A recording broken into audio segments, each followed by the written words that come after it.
Yeah, I'm glad to be back. It feels good to be back, Chastity. Did y'all even miss me while I was gone? Of course we did. Great song to come back to, by the way. You know what? I was thinking about this. DJs have all the fun. Yes. You get to play cool songs, tee them Absolutely. up. That's why Les is so happy all the time. Les is very happy. And he is the best DJ in the state of Georgia. I love it. Hey, I want to say thank you to the entire crew here at WMOQ. Yes. In my absence, our station manager, Charlie, keeping the fort. Yep. You, Paul, everything that you guys did. The entire team that covered for me during the Marc McMain show while I was running for office.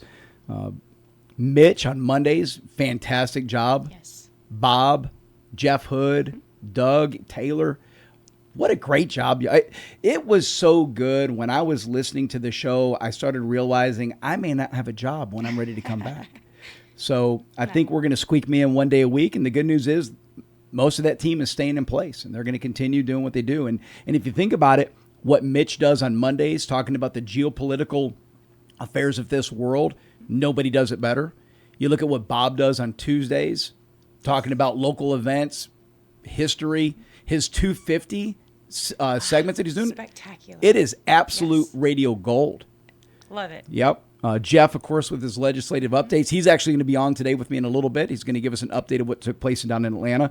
Taylor Hawkins, for those of you who did not know Taylor prior to this and they got to see him or hear him, brilliant young man. Brilliant. Just understands politics, understands religion, understands so much for his age. And he is not going to be, even though he will not have his spot on Thursdays, he is going to be joining me occasionally when he has time.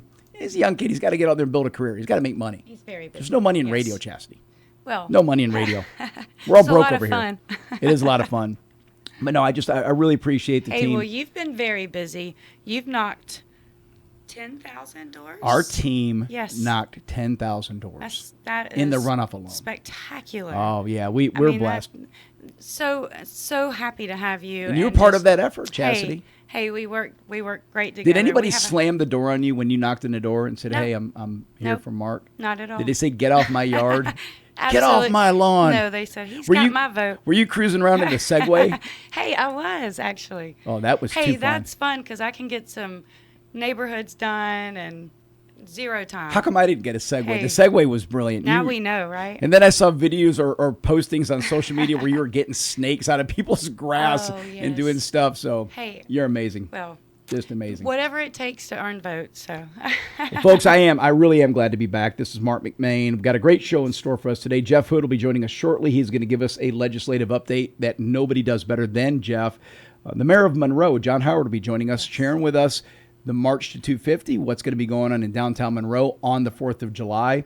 And then the newly elected mayor of Athens, Dexter Fisher, will be joining us later in the hour. And I'm thrilled to have him on the show. He's a wonderful man, and I'm excited to introduce him. But I want to talk about a couple things here real quick before we get Jeff on the air. So, Chastity, you know how there's all this conversation of the fraud that had been taking place in Minnesota, and then they're discovering more fraud in California and other states. Well, we all knew that fraud wasn't just isolated to those states and those states alone. We knew that there would also be fraud uncovered here in Georgia. And sure enough, there is a Georgia doctor, and this is just a couple examples of what they're uncovering, but there's a Georgia doctor charged with a federal health care fraud case that exceeded $4 million in alleged fraudulent Medicaid billing. So this is where you had this entity that would bill for services that were never rendered. And so the U.S. Department of Justice, this is part of their bigger nationwide healthcare fraud crackdown. They're taking this serious, and they're coming after them. And what's so disturbing is that these are dollars that really should have been intended for those truly in need of services, and they never made it to those people. And so you could say there's a couple of victims in these cases. It's the people that need help and don't get help. And then, of course, the taxpayers, people like us that pay into our federal tax system, and those dollars are squandered or put into somebody's bank that's a scam artist. So I'm excited to see that the U.S. Department of Justice is taking this dead serious. They're not looking at states through the lens of, is it a red state, is it a blue state? They're looking at it and saying, hey, if you've committed fraud, we're coming after you and we're going to put you in jail. Good. And that's the only way this gets fixed. And I don't care if it's somebody who's illegally here, like you've heard about the Somalian daycare scandal up in Minnesota. You deport them, you put them in jail, you do whatever. Or if it's somebody who's just a good old-fashioned American that's decided to be a screwball, you put them in jail. But it has to stop, because as taxpayers, we are inundated with ultra-high taxes: federal tax, state tax, property tax, sales tax, and the list goes on and on and on. And we are disgusted when we hear that these hard-earned tax dollars that we're giving back to the government is squandered, or it's put into fraudulent use. It trickles back down to just the American people's pockets. So that's right. Yep, it does. And Americans are hurting. And that's one They thing that are. I'm sure that you and I saw as we knocked doors. The American spirit has been crushed. People are hurting, whether they're inundated with taxes, whether it's personal issues they're dealing with. I think vices at an all-time high. We're going to get into that in just a minute. But the American spirit is getting crushed. And this is not something that the government can fix. The American spirit that's getting crushed, it's only going to get fixed, in my opinion, through Christ and Christ alone. amen. We need a revival in this country. We need churches to step up, and we need to deliver. And this is incumbent upon all of us. But and it's not something the government can fix. It's something that we have to fix as a people, and I think the churches have a hand in this. Matter of fact, we need to have Pastor Tommy Fountain on soon too. Great idea. Yeah. Nobody delivers that message That's better than right. him. So right here in Georgia, Attorney General Chris Carr announced that they had a $375,000 settlement. We're continuing the conversation of fraud settlement with an entity called Avant Interventional Psychiatry, where once again that they were doing something nefarious. But what I don't like about this statement here that I read on the news is this settlement does not include an admission of liability. So this is obviously maybe a plea deal was taking place where the people were caught red-handed committing fraud, and then they paid a fine, but they did not have to admit liability. I'm done with that too. Right. If we find your hand in the cookie jar, Sure. you pay the price. That's right. And if that price is restitution, if it's going to jail, losing your license to practice, because that's what concerns me on a case like this. And it didn't say, does this entity, did they lose their license to practice psychiatry? They should have. Sure. I mean, that's misleading Yeah. altogether. Absolutely. You're listening to the Marc McMain Show on True Country Real Talk Q92.3 WMOQ. Let's talk about scams. So we'll segue into this. Did you know that last year there was a record $12 billion in scams perpetrated on the American population last year in the United States alone, Chastity? That's 12 billion with a B. Wow. Scary. It is. It is scary. So about 3 in 10 Americans say they've personally lost money in sensitive information to a scam. More than half the Americans report receiving suspected scam calls, text, emails. We get those. Mm-hmm. I'm sure you do. I get them every day. You know, hey, I'm Prince, Jabur from the East Congo country of Nigeria, and I've got $3 million. I need to. Well, you send me $20 and then I'll send you $3 million. Yeah. Okay. So we all get those that are pretty easy to sniff out. Right. The problem is this. Now, because of AI, Chastity, the scams are far more complex. So imagine now you get a phone call. You know how AI can mimic your voice? Sure. So let's say you get a phone call and it's your long lost sister, your brother, your aunt, your niece, your nephew, your son that you haven't seen in a while. Sure. Hey, Mom, this is Charlie. I'm in jail. Can you wire me $500? I need a hand. And people can fall for this. You had to use Charlie's name? Do you know a Charlie? Oh, I meant Charlie the dude, not Charlie the station manager at WMOQ. But it's frightening to think about how these deep fakes are so complex.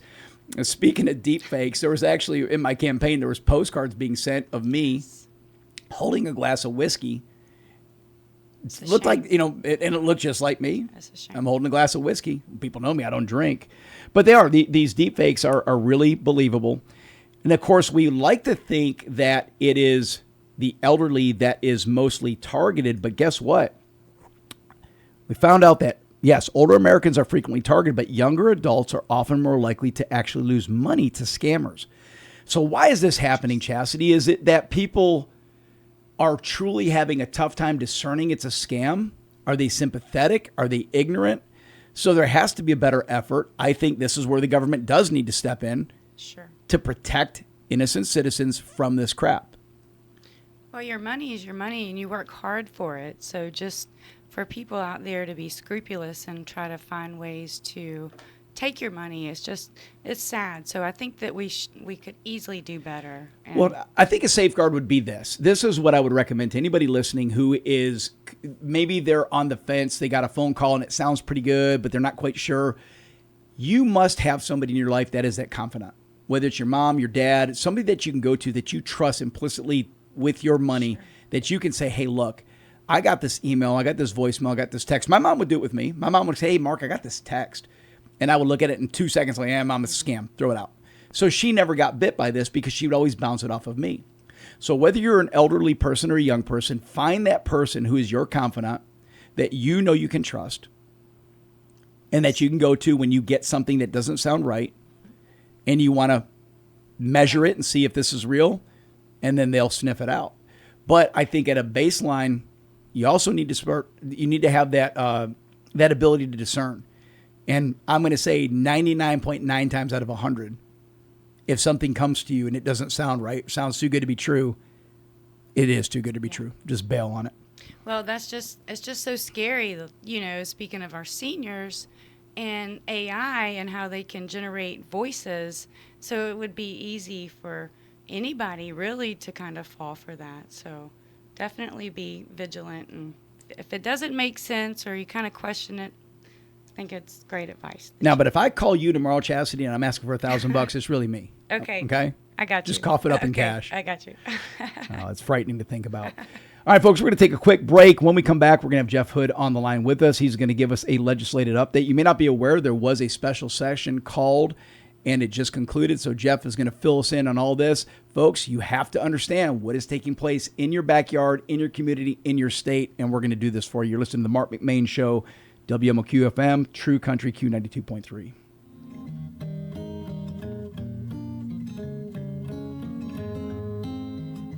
Leadfoot Mulching and Grading offers land clearing, hauling of gravel and sand, and more. And now offering screen topsoil for the farmer or homeowner, asphalt paving, and more. No job is too big or small. Locally owned and operated, it's Leadfoot Mulching and Grading, serving all of North Georgia. Fair prices and great customer service. Phone 404-909-5227 or go to leadfootmulching.com. Employee pricing continues at Akins Ford in Winder with up to $10,000 off MSRP on select 2026 Ford Bronco Outer Banks and Badlands through June 30th. Hi, this is Brad Akins, and we have over 70 of them in stock. Stock number 55347, MSRP 56423. Discount includes $1,000 dealer assistance with approved financing through Ford Credit and another $1,000 trade assistance with your 2010 or newer trade. Discount does not include $7.99 doc fee and $84 electronic filing fee. It retains factory rebates plus government fees. See dealer for details. Visit us today at akinsford.com. Affordable housing is just around the corner at Cimarron Park. Cimarron Park is a mobile community located on Harry Arnold Road, just off of Highway 78 in Monroe, that offers 2- and 3-bedroom homes with spacious wooded lots, lit streets, and a family-friendly atmosphere. Some homes are for sale with available financing. Call James for all the details. 404-401-1068. That's 404-401-1068. Or go to CimarronPark.com. Hey, this is attorney Bart Bitton with Bitton & Bitton. I live and work right here in Monroe, Georgia, and I am proud to serve this area. If you've been hurt in a car accident, you don't need some out-of-town lawyer that treats you like a number. You deserve a local lawyer you can trust, someone who lives here, works here, and takes care of people. So remember this, if you're ever in a car accident, be smart, call Bart. Bitton & Bitton, local lawyers you can trust. Welcome back, Marc McMain. Our first guest of the day, my buddy Jeff Hood. Jeff, how are you doing, sir? Hey, Mark, doing well and improving from my injuries from almost 5 weeks ago. Now, is this the first time that you've been on the air on WMOQ since your accident? I believe I was on one other time. With Bob, Mr. Bob. Oh, With Bob had you on? Yeah, Yep. That's right, Bob. Well, Bob called one in of the case you days, missed a it, couple of weeks folks, ago. yeah, Jeff was in a terrible bike accident where he was hit from behind. It is truly a miracle. God had his hand on you that you are still alive and only banged up as lightly as you were. But we are looking forward to having you back on the air with us on your regular time slot next week, Jeff, or whenever it is you're back in. Is it next week that you're back in action? That's the plan. I should be able to, be there looking like next Thursday. And then hopefully we'll be able to just continue week after week. You know what, though? So Jeff was hit riding his bike. He was hit from a car from behind. And you know what they said is you should see the car. Car was totaled. Yeah. That's how bad of an accident this was. Yeah, the car was hauled up on a flatbed. Think about that. Yeah, that is just Yes. nuts. But also goes to show that Jeff is truly the Iron Man. Yes, and God is good. Amen to Yeah, that. God's good. I'll go with the God is good more than the Iron Man. But, Amen oh to my that. God, it was horrible, but glad to be alive. So, Jeff, there was a legislative or a special session called, and just walk us through for our listeners as to why that was called, and then tell us what was accomplished in these couple of days. Yeah, so Governor Kemp called the special session, I guess, a couple of weeks ago or so, maybe 2.5 weeks ago, and it was supposed to be regarding redrawing the congressional lines, which, there was the Supreme Court ruling a couple of months ago. A lot of states were doing this. There was some pressure on the governor to call a special session, or actually not even call a special session, I take that back, do it earlier, but before, during the early voting of the primary, so back in May. And to his credit, he did not do that because, the election was already underway and there were like Houston Gaines running for the 10th district. That would have been insanity. So he delayed it until after the primary. And then he called it the special session to be the day after the runoffs. And I believe that was the runoffs were on the 16th. And then, so the special session started on June 17th. It didn't last very long. It ended earlier this week. But, Mark, here's what's interesting is on day one, the Republican leadership got together and in their caucuses and then the Senate and the House, and they said, we don't want to touch these congressional lines.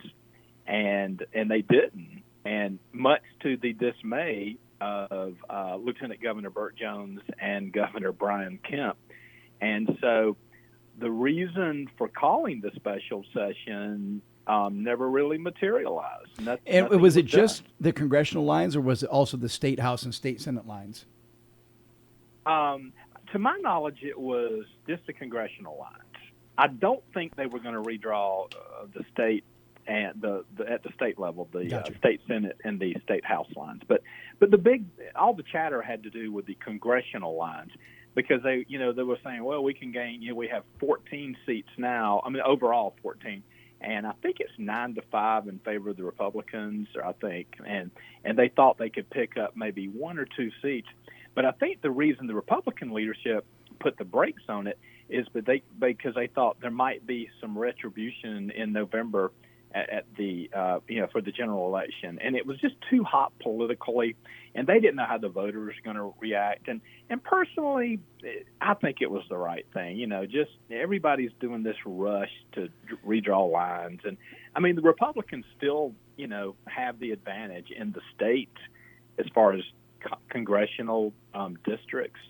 But this was a response. It was a chain of events set forth when Texas began it, then California did it, then Virginia did it. So this has kind of created a chain of events, right? Isn't this where this sparked from? That's correct.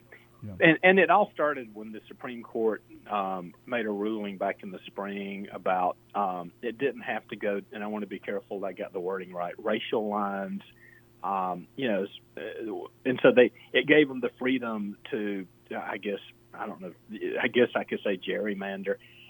But honestly, I think I like what the Republican leadership did, and they just kind of hit the brakes on it. And what's interesting, Mark, is Governor Kemp was, and I think he has done a wonderful job, but it seemed like everything he touched was gold. But his endorsement of Derek Dooley didn't work out. His second endorsement of Burt Jones didn't work out. And then the whole reason that he called the special session, it didn't work out. So, but I still think Brian Kemp is an incredible governor in this state. Best governor in the history of our state. Incredible governor. I agree with you completely. I would agree. Jeff Hood is our guest today. We're talking about the special session that was called. Jeff, what other topics were discussed in the special session, or what else was on the table? Yeah. So I believe they went ahead and did this. I don't think this is a formality. Ratified the 2 fuel tax suspensions from earlier this year when fuel went over $4 a gallon. That was a formality. But there were 2 other things now that they addressed. One, they had the QR codes on election ballots, because surprisingly they gavelled out back on April 2nd, and they didn't address this, and it said that by law that in Georgia the QR codes on election ballots had to be removed by July 1st of 2026. That's next week. So I think the legislators thought, well, let's let the courts figure this out. And the courts didn't want to touch it. So that was another reason for the special session, was to address this. And there was a lot of back and forth between the Democrats and the Republicans over this. And I think they all just kind of got frustrated. And ultimately all they did, Mark, was they kicked the can down the road 2 more years. And so now it just moved the deadline to remove QR codes from election ballots in Georgia from July 1st of this year to July 1st, 2028. All right, so let me get clarity on this. And again, I'm leaning on you because I don't fully know what the final outcome was. So the QR codes stay on, which means that when you go and you cast a vote, the QR code is what is read to determine how your vote was cast. But then that's correct. Did it get finalized that they're still going to do the hand count on the top 2 spots, or has that been pushed down the line as well? I think that got pushed down the line. I don't think that went anywhere. Okay, we need to get clarity on that. We need to get clarification, but I don't think that one passed. There was a lot of the Democrats did not like that. And so anyway, I think, Mark, what happened, they had, it was weird because they were in session on Saturday. They took Friday, Juneteenth off. They had to go in on Saturday at 8 a.m., and then they were off for Father's Day, and then they came back Monday, and I think they're just like, we're ready to get out of here. And they just they did what they had to do to get out of there. Yeah, the concern is on the hand counting of the ballots would be that, and again, from what I understand, if that is what was passed, the hand counted tally would trump the QR tally. That would take would take precedent. So in the event that you have a hand count, we've seen, I think the most recent one was in 2024 when there was a hand count, and it took even smaller counties several days to do a hand count. And so the concern would be that if there was a mandated hand count, even if it was the top 1 or top 2 seats, so let's say it was for the United States Senate and it was for the governor of Georgia, they would have to be hand counted individually. You can't hand count them at both. So you'd have to go do an entire hand count for the governor, complete that, and then you'd have to go do an entire hand count for the United States Senate. But the problem, Jeff, is this. Your smaller counties would be done within a matter of days, let's say, in a perfect world. The larger counties, like DeKalb, like Fulton, like Henry County, counties that have a history of having issues to begin with, they would not only know the tally of all the smaller counties because those tallies would be revealed, they would have, and it could take them up to several weeks to hand count these ballots. So you're talking about opening Pandora's box, in my opinion, Jeff. I know. Well, I think they're going to have to, the powers that be are going to have to come together over the next several months to figure out the path. We're going to have a lot of new constitutional officers, including, I believe, Tim Fleming will end up being our Secretary of State, and then of course a new governor, and let's hope it's Rick Jackson. I just think people are going to come together and come up with a reasonable solution, and so they can, we don't get into this again, back ourselves in the corner 2 years from now. And they're like, oh my gosh, July 1st, 2028 is right around the corner. Well, and look, whether the ultimate goal, Jeff, is we just want accuracy and we want confidence back in our Absolutely. elections, and that's what's lost. That is correct. That's what's happened since 2020 is that there's been a lack of Right. confidence, and so all we're trying to do is restore that, and that's a good idea. I think what I need to do, Chastity, maybe in the next week or two, let's see if Tim Fleming can come on. He is the Republican nominee for Secretary of State, and I'd love to know where he is on this and what his plan is, because he's got a front row seat to this, and this is going to be his purview when he gets elected. I think that's an outstanding idea. Yeah, Jeff, and Mark, there was one other. 60 seconds. Go ahead and tell us anything else you want to close out with. Yeah, one other quick thing that they did address. SB 33, Senate Bill 33, passed in the 11th hour of sine die, and that would allow counties that wanted to defer some of their property tax, property tax relief to homeowners or landowners, in the form of a 1 cent sales tax. And there were like 100 or so counties in Georgia that wanted to take advantage of this, and they brought that up, and it was a constitutional amendment, and the Democrats opposed it. What it would have done, Mark, if it had passed in November, the counties like Morgan County wanted to do this. It would shift the property tax burden and it would push it over to a penny tax, and the voters would decide in November. And the Democrats said absolutely not, and that one died. Interesting. Okay, so that one didn't happen. That was crazy. No property tax relief on the way, thanks to the Democrats. What you're saying? No, that's right. Unreal. People are hurting, Jeff. We need those property tax breaks. We need them ASAP. Jeff, I appreciate you, buddy. Thank you for all your insight, and I look forward to seeing you back in action in the studios at WMOQ next week. Thanks so much, Mark. All right, buddy. It's Jeff Hood. You're listening to the Marc McMain Show. We'll take a quick break. When we come back, the mayor of Monroe, John Howard, will be joining us.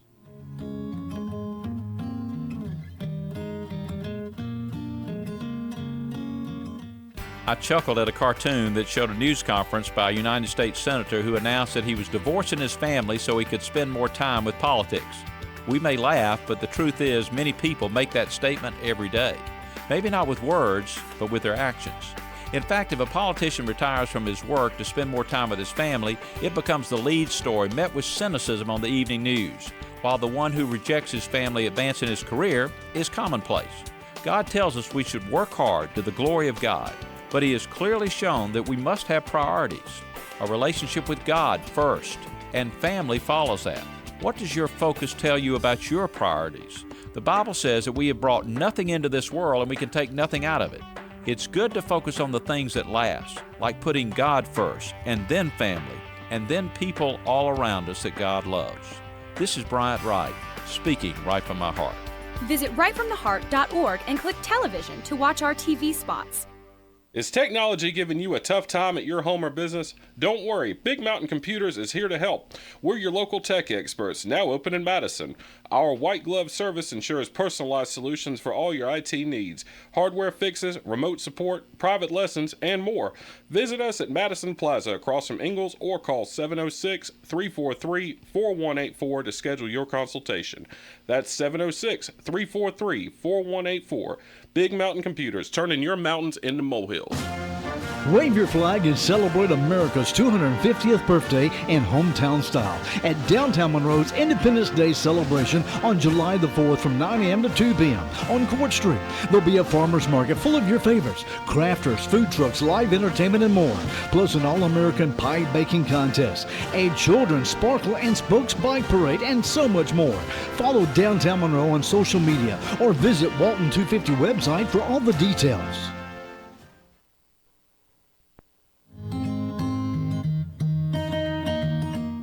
And welcome back, Marc McMain, our next guest, the mayor of Monroe, Mr. John Howard. John, how you doing, sir? I'm great, Mark. Thank you for taking time to talk to me. Well, I was looking forward to this, looking forward to being back on the air and catching up with my old buddies. And I want to open with something that you did that was really cool just about a week and a half, 2 weeks ago. We're at your city council meeting. You took a moment, obviously with the America 250 coming up, you took a moment to recognize a couple of immigrants who became citizens of our country, one of them being my wife, Liliana. But tell us about that. What was your motivation to do that? Well, we had the sons and daughters. The American Revolution came in. The sons were giving us a plaque. We were doing a proclamation for the daughters. And I just thought that we've had people fight and die for freedom for our country. Yep. From obviously as early as 1776, but they do it all the time. Yes. We fought a battle, war between the states. The Union won, and we're better for it. Yep. We have fought and defended freedom around the world, from Vietnam to Korea to Iraq and Afghanistan. That those fights are strengthening our freedom, and we hope also that it strengthens freedom around the world and advances freedom around the world. Right. But what folks have done who've come to this country, leaving their families, their friends, their countries, to make a life here, to add to our melting pot and to make our part of the world a better place, should be recognized. And I think we should all be grateful that you and I were born with the ultimate lottery. Yep. Lottery ticket. We have good families. We have wonderful communities. We were born. Well, in we're good looking too, John. We're good looking. So. Well, between us, 1 out of 2 ain't bad. But I try. You're good looking, man. But you think about it, we hit the lottery of life being born in the United States. Oh, it's best country in the world. It is. You're right. This is an incredible place. And there's something that you said that night, because you and I swapped a couple text messages after you did this unique little ceremony at the beginning of your city council meeting, which again was very thoughtful, very considerate of you to reach out to me and a few other people that you recognized that night.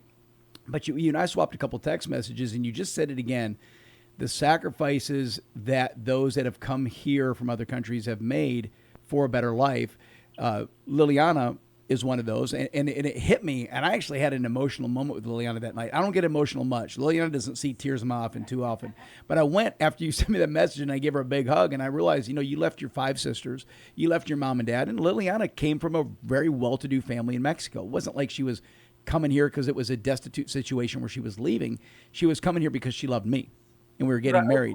And that sacrifice, it meant a lot. So you were spot on with that, John, and I appreciate you recognizing these folks. That was really cool.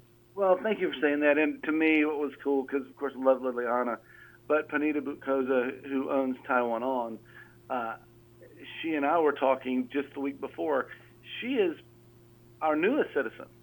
Isn't that cool?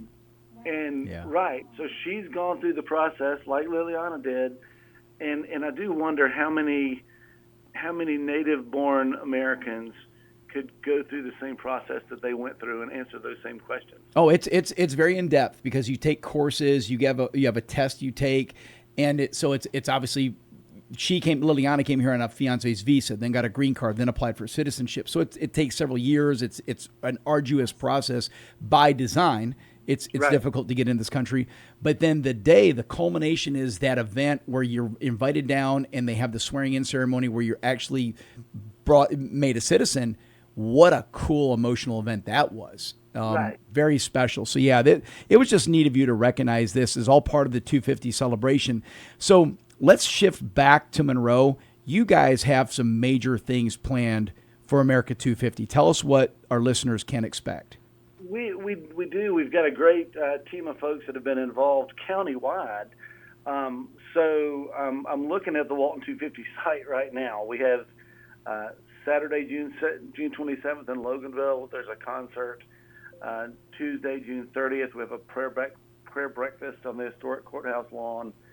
July 1st, Loganville and Between are doing food trucks, a DJ, and family activities on the Loganville Town Green. Social Circle and Good Hope share in the fun on Thursday, July 2nd, with the Heroes Parade.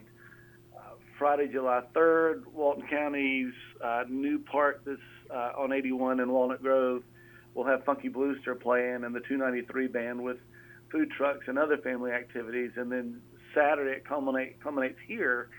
We have a freedom run in the morning, a tree planting ceremony from the DAR. We have food trucks, a concert, and family activities throughout the day, including about 100 artists and farmers and crafts vendors at the farmers market. So the farmers market will still go on that day on Saturday, July 4th. Right. Yep. Yargo Concert Band will be playing in the morning, and we have a kids parade at 11 o'clock on Midland Avenue, which is really always my favorite kind of parade. I think the kids decorate their bicycles, their golf carts, their wagons, whatever they do, and no motorized vehicles are allowed. So if the golf carts are decorated, they're going to have to be on the side to watch. And then we have the Great American Pie Showdown that morning at 11:30. Is that like a pie eating contest? Is that what that is? That's just a pie baking contest, and I'm not a judge. Okay. And I don't want to be a judge. I don't want that pressure. But the good thing about the 4th in Monroe and our Independence Day celebration, of course, I like trying to give our guys the day off. They work hard, and from July 4th to the end of the year, it is full tilt boogie, man. Those guys are amazing with Fall Fest. All kinds of events, yeah. With Light Up the Night, the bikes, tracks, and magical lights, all the Thursday nights candlelight shopping all the way through Christmas. So we're kicking it off, and there's never been a better time to be in Monroe, Georgia. You're listening to the Marc McMain Show. My guest is John Howard. He is the mayor of Monroe. Big festivities planned. And I got to shout out to all of the leaders of the communities in our listening area, because it seems like that all of y'all either coincidentally or accidentally got on the same page and really did a good job of planning these events, so that if you wanted to be in Watkinsville, because I think their big event is the 3rd. I hope I'm saying that right, and if I'm not, somebody needs to text me so I can do the proper shout out. Pretty sure they are the 3rd. Yeah, I think they're the 3rd. So there's all these events that you can really, every day you could plan to be at a different place and not miss what's going on. And so my question for you is, and I'm assuming this is going to be a whopper, big fireworks show Saturday night, July 4th. Is that what's going on in downtown Monroe? Fireworks go right over the old Legion Field, the football field that is now Athens Tech, that used to be Monroe area. Any advice to those coming to Monroe that maybe have to drive here, they don't have the luxury of walking or taking a golf cart, as to where they can go to set up to watch this show? In and around that old football field, from Hammond Drive, Glen Iris, Bryant Streets, any of that. Probably that the parking lot where the police station is right there too. The PD, 1025 Church. And I think 1025 probably has something going on that night, along with the fireworks. I've not talked to Tommy, but I think usually they do that at 1025 Church. So the PD lot is a large lot and a great place to park.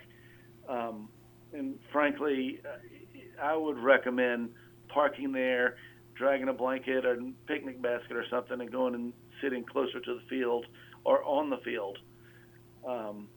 So they can get that close. Okay, that's good to know. And look, I've been to many a fireworks show in downtown Monroe over the past years. I'm assuming this is going to be the biggest and best ever. I think every year we try to make it the biggest and best ever, and this is, it's a huge celebration. So I can't, promise we're not going out on the cheap, and it's going to be extremely nice and a lot of fun. And something I want to share with the listeners, if you've not been to Monroe recently, you got to be careful where you park, because some of the parking spots are pay for parking. So pay attention to the signs. If there's a placard in front of you, take a moment, scan the placard, do it the right way. If not, you get a nasty bill in the mail, which that's right. And let me follow that up with, those are not city lots. Those are private lots. Those are private property, right? Yeah. The city is just shy of 1,000 parking spaces that are totally free. Yeah. So you've got one right at across from the Brown Fig. That's one of them. You have one at Broad Street and across from Scoops, or down right across from City Hall. That's a free lot too, right? Right. Yeah. Okay. And then both sides of City Hall, and we've just signed an agreement with the Episcopal Church to use their lot for public parking. I think it's renewable every 5 years. So, good for you. That's excellent. That's another good location, because you can walk to anything in Monroe from that church. Right. It's flat, right? So I think a lot of folks are reticent of parking in the municipal lot down by Brown Fig, not wanting to walk up the hill to town. And of course, now we have so much stuff happening on Wayne Street that, we're expanding north, south, east, and west. And it's just been great. And I think we're supposed to have an announcement on a couple of buildings right in the middle of town here in the next month to 6 weeks. That's exciting. Oh, it is very exciting. Mr. Mayor, we got a few minutes remaining. Anything that you want to talk about outside of the America 250 celebration that I'm leaving out? Let's just say yes and no. I wanted to mention this, and I mentioned it in council the other night. We just celebrated Juneteenth last week. And, a lot of folks may have acted out a little bit on Facebook with the Juneteenth holiday. And whether you think it's a time that you should take time off and another paid holiday, that's for anybody to determine. But I want to say this. Anytime an American is free, we're better for it. I agree. Yeah. And if those folks were notified so many days after the ending of the Civil War that they had gained their freedom, I think we need to celebrate it. Yeah, and look, if it means something to somebody, and there's something to be said for that. So I agree. It's I'm not a historian, so I don't know if I know all the facts of why the holiday was finally put into law, and it's an actual holiday now. But yes, it means something to a lot of my friends, and so therefore it means something to me. Right. Okay. And I appreciate your saying that. I just wanted to go on record that I will celebrate freedom any time I possibly can. Amen to that. Amen to that. One more question for you as we part out. What do you want future generations to look back on this 250 celebration, whether as it pertains to Monroe or our country as a whole? Because this is a big deal. I remember when 1776 was a big deal. I was 6 years old. You can't even imagine that you'd be around when the 250 would be celebrated. And thank God I'm here. You know where I celebrated that? 1976. Where were you? On the historic courthouse lawn. Really? Okay. I won a watermelon seed spitting contest. $50. I thought I was the king of the world. Did you say $50? $50. In 1976? That was like $1,000 to us today, John. Yes, that's big money. And going back to that pie contest, whatever it is, let's make it crystal clear. I do want to be a judge. So if they needed somebody to down some pies, I'm your guy. I am a pie freak. I will let Sandy know. Chassie, you a pie girl? What kind of pie do you like? Absolutely. I love cherry pie, peach pie, all of them. Blackberry, they're all my favorite. I'm banana cream. That's my yes. coconut. Oh, yes. Yeah. Put some chocolate in there.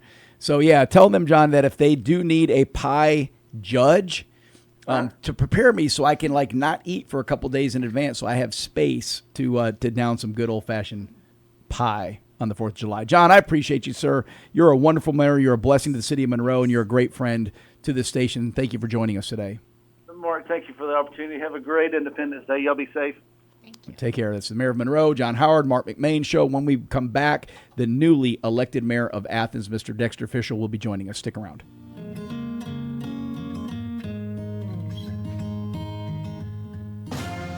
Wave your flag and celebrate America's 250th birthday in hometown style at Downtown Monroe's Independence Day celebration on July the 4th from 9 a.m. to 2 p.m. on Court Street.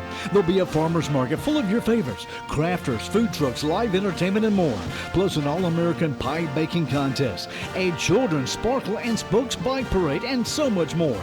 Follow Downtown Monroe on social media or visit Walton 250 website for all the details. Here's Evan Youngblood for Youngblood Tractor in Madison. Exmark zero-turn mowers are now at Youngblood Tractor in Madison. Youngblood Tractor is proud to be your local full-service Exmark dealer. Find the beautiful, professional quality cut you've been looking for your yard with an Exmark zero-turn mower.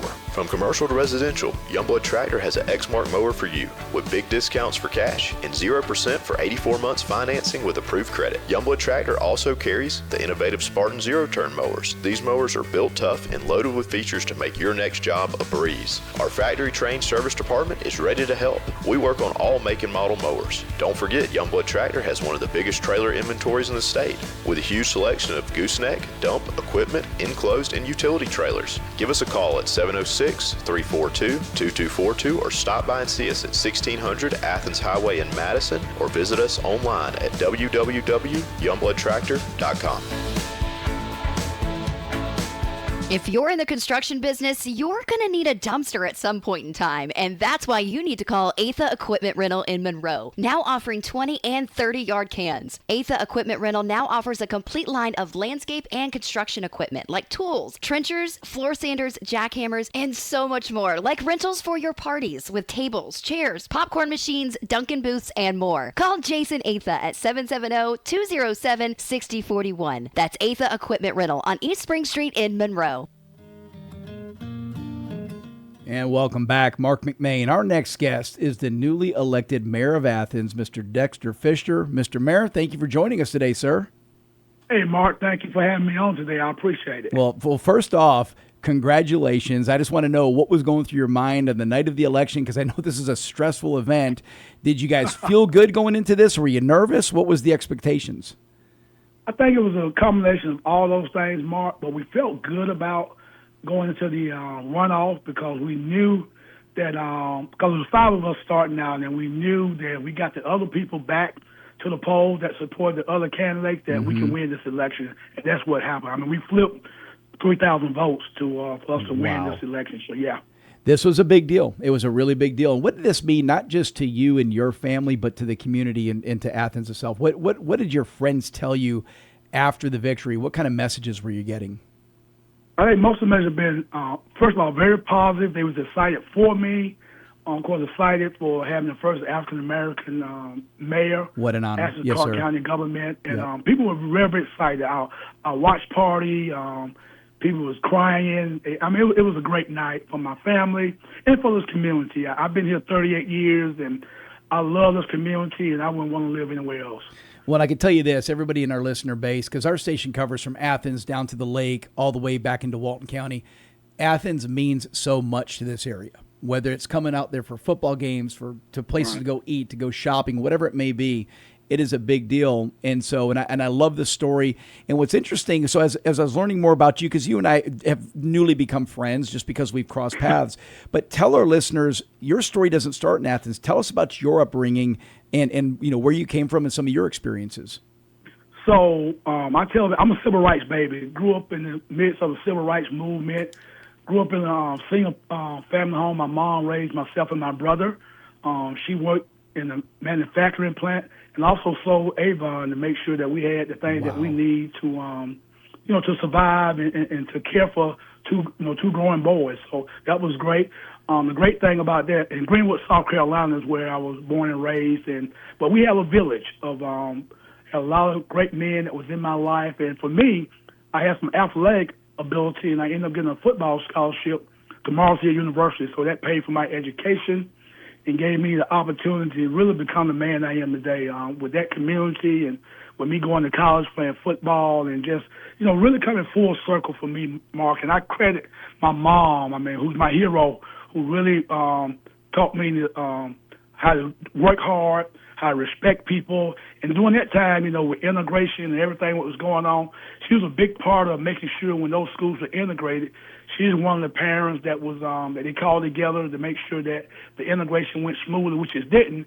But at the same time, she was one of the parents that the school system reached out to make sure that when we got together that things would go well. But I love that. I mean, she's raising you. She's working 2 jobs, and she's getting involved in her community. I mean, what an example! That's an incredible story.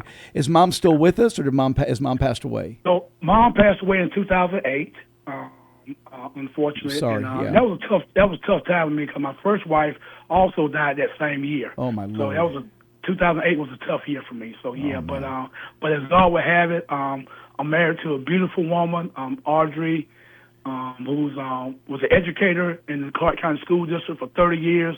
We got 3 wonderful children who are all successful and doing really well, and got 5 grandkids. So I'm blessed. I love it. And I feel fortunate to be in this situation and to really, when little boys and little girls that look like me, they can achieve and strive for the same thing. So and I understand the responsibility that it brings with being the mayor and I also understand the assignment. So, but I'm looking forward to it. We're excited, and we're looking at a new day in Athens, Clarke County. Oh, we are excited. We're excited to see what you can do. You're listening to the Marc McMain Show. Our guest is Dexter Fisher. He is the newly elected mayor of Athens. Mr. Mayor, let me ask you this. Was politics on the radar for you as a young person, or when did that evolve? Well, I think so. One thing I didn't mention, so when the 1965 voting rights bill passed, my mom was one of the ones going around knocking on people's doors to get people registered to vote. So, and I'm going with her. She always took us to stuff. So I understood what was the ramifications, first of all, of voting, how important that is, and how many people died and sacrificed for us to do that. So I saw that early on as a child. When I got to school, I was on our student government. I captained our football team. So leadership pretty much always I get it. has been in my path. And I knew eventually, Mark, that I was going to run for political office. It was just the timing. And, of course, 4 years ago when I ran for commissioner, we were successful then. I've been the mayor pro tem for 2 years. So with our mayor being term limit, I thought it was a great opportunity for me to run for mayor of this city. I think, and what a great pedigree, because I do think you need to have a front row seat, especially when you're taking over the helm of a city like Athens. It's a big city. It's got a lot of moving parts. So for you to have witnessed what's taking place, it seems to me like you can seamlessly step into this role and start executing your vision. So I think that's just fantastic as well. People have described you as a consensus builder, a uniter. How important is that for Athens? To me, I think it's very important. You know, we got UGA, we got Athens Tech, we got all these things in our backyard, and the town and gown has not always been good. But with my 30-plus years working at University of Georgia, I think from day one, matter of fact, President Moorhead texted me the next morning and congratulated me. So I have a great relationship with the University of Georgia. So that's going to start building that gap and that bridge together. And for me, I want to unite this community. And we got Democrats, Republicans, Independents. But for us to be successful, everybody got to be going in the same direction. I'm going to set that tone early. In my first 100 days, we're going to be out in the community, in these streets, talking to our community, which is going to help us set our strategic plan moving forward. So we're going to be aggressive in that. And somewhat, we got to change the culture of how we used to do business. So we're not going to be business as usual. So we're going to be aggressive, but at the same time, we want to listen to our community, listen to their concerns, their needs, and make sure we can produce and get those things done as we move forward. Well, and kudos to you, because I saw that you had a coalition of people that maybe normally are not on the same team. Everybody was rowing in the same direction to get you elected, and that was very impressive what you've done out there in Athens. So it's a testament to you and your team and your family, what you guys accomplished. So again, congratulations. And I will tell you this, Mr. Mayor, your mom would be incredibly proud of what you just accomplished. So I'm excited for you, and we'll give you a platform anytime that you want to share something with the community. We've got a great voice here at WMOQ. We'd love to give you that chance. So you just let us know, and we'll have you on as often as you like to share and give us updates of what's going on in Athens. Thank you, Mark. I appreciate that, and I most definitely will be reaching out to you. We're trying to put a transition team together and start talking about some things we want to do. And then come January, once I get sworn in, like I said, we're hitting the ground running, and we feel like the next 4 years is going to be critical. We want to make sure, though, that we bring the community along with us, and not the government making all the decisions, but we want to help our community to make those decisions. We want to be transparent, we want to be accountable, and we're going to do things the right way. That is absolutely fantastic. Well, again, congratulations on everything. You let us know how we can help you, and we will give you a platform, and I look forward to seeing you soon, sir. All right. Thank you, Mark, and thank you for reaching out to us. Absolutely. That's the newly elected mayor of Athens, Mr. Dexter Fisher. That's exciting. What a great story, Chastity. I love the background, you know, his mom being an integral part of his life, which is the same story for me. My mom was a huge part of our life because I was raised by a single mom, and to hear how she not only was a provider, obviously a mentor, but then she has the time to go and get involved in the community. And something that he mentioned that we did not get to touch on, and this is something that I think we need to make a recurring subject, is the lack of turnout in voters that showed up for this primary and the runoff. It's sad. It's concerning, because what you have is you got a small percentage of the people now It's only their voice that's being heard. And I mean, I'm not saying it would have affected the outcome of any of these races. I don't know that it would have. Maybe it would have, but we just need more people going to the polls. Yes. So again, just congratulations to him. Great story, and I look forward to having him as a big part of the show. And I love that he's coming back full circle and giving back to his community. So that's right. Great yeah. job. Well, and I've only met him a time or two, and as you could hear in the interview, he is a gracious, warm person. So I don't know that you could have had a better person to be the new mayor. And I said new mayor of Athens, like he said, he doesn't get sworn in until January, but what a fantastic representative of that wonderful city. And I can't wait to see what he does. All right, Chastity. So you and I still got to hammer out some things for me next week. Am I on Wednesday or am I on Thursday? Do we even know what I'm doing? I think we said Thursday, maybe. That means I got to bump Jeff Hood. Yeah. Are these guys? Is there going to be any space for me? Are these guys going to give me my spot back? No, wait. You're Wednesday, Jeff's Thursday. So All I'm right. confused. So yeah, we definitely We're shooting got for Wednesday. some sorting out to do here. So you and I will get to work on who our guests are going to be each week, because I will be on one day a week, and we'll figure out who those guests are. We're going to try to bring something informative, educational, fun, inspirational when I'm on the air, and then you will still hear your regulars that you've gotten used to: Mitch, Bob, Doug, Judy, and who am I missing? Oh, Jeff. Jeff will have his regular spot as well. And Mark. Back in action, back in the saddle. Chastity, this was a blast. Thank you so much for doing this. Why don't you roll us on out, and we will see y'all next week.